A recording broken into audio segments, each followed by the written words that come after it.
Hi folks, today I'm at Kartel in Melbourne for this coffee catch-up. One of the challenges that we face when we're going out to market is how to stand out from the crowd. We're looking for a role, but it's a pretty crowded shopfront, isn't it? And it's hard to differentiate yourself in a process that's become pretty archaic, or what's the word? Maybe a little bit unsatisfying for all involved. The recruitment process hasn't really changed in the last 20 years. Yeah, technology's having an impact, but the process remains pretty much the same. I see a job ad, I reply with a cover letter and a resume, I hope to get a discussion, hold a couple of interviews, miss out on the opportunity, don't get any real feedback to help me with the next opportunity. Look, not everybody operates that way, but much of the feedback I get reinforces this particular idea. Now, if this is you, it's pretty disheartening. And it can lead to a reluctance to push yourself into the market again. Well, let's not do that. What if I was to tell you that there are many ways that you can nudge the process in your favour? What about if I was to give you two key things that you can do that might change the way that you present yourself to the marketplace?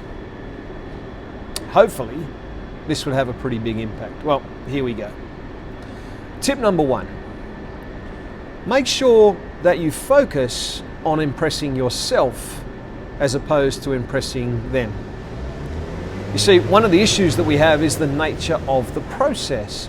Essentially, we have a person with decision-making capacity that has the power to punish or reward another individual depending on how they feel about them, and I use that word specifically.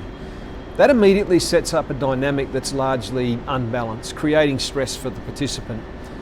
It's not something that can be controlled, so we need to control the controllables, and what I can control is what I want you to know. Focus on delivering the message that you want delivered, not anticipating the message that they want to hear. What do you want them to know about your character and about your competence that is going to leave them with a favourable impression? Simply, we then work on delivering that with honesty and with humility. You see, people want to connect, and you compromise the prospect of connection by making a pitch. Even worse, when you're pitching to someone and you don't know what success looks like, you compromise yourself. So stop pitching. Start connecting with authenticity. Walk away feeling great about the fact that the conversation you had got across the message you wanted to deliver, and let the rest take care of itself. Tip number two, learn how human beings make decisions. Look, in an article in the Harvard Business Review, it was called The Brief History of Decision Making. Look it up, it's kind of interesting. They looked at the degree to which people accredited their success to instinct or strategy. And though everybody surveyed said they used their intuitive skills as much as they used their analytical abilities, they actually credited 80% of their success to instinct. People are actually less rational than we think. There was another article in HBR entitled How Hardwired Is Human Behaviour, and they actually talked about the flaws of the interview process. The employment interview is one situation that exploits the capacity for friendliness and imaginative empathy to its fullest extent. We have this natural tendency to want to connect, and so as a result of that, we make excuses for the other person's weaknesses or read more substance into the gifts and skills that they're bringing to the table.